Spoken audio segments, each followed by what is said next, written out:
So I want you guys to think out something that might feel a bit counterintuitive and early, but when you're launching a business, you've got to think about your exit strategy.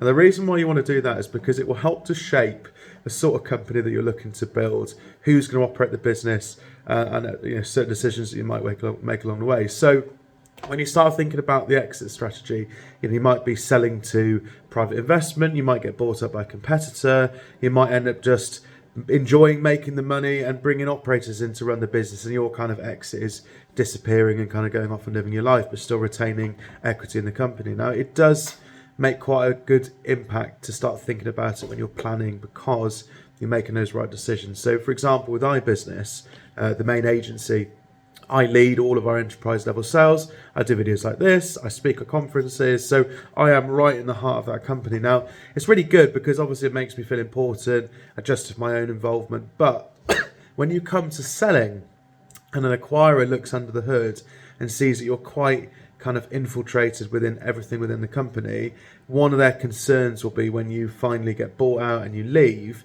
if you lose interest, for example, what's going to happen? How much of the business hinges on you as an owner operator?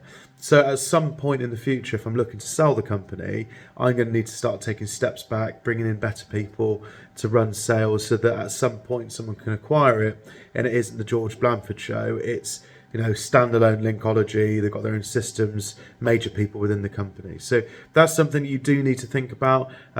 I've got good people with me. I've got, head of outreach, head of ops. I've got a marketing business partner who take on, decent amounts of resource within the company.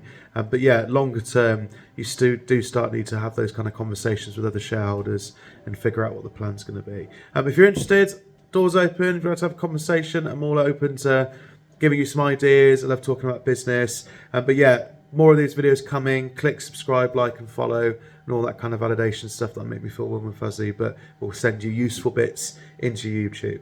All right, take care. Bye for now.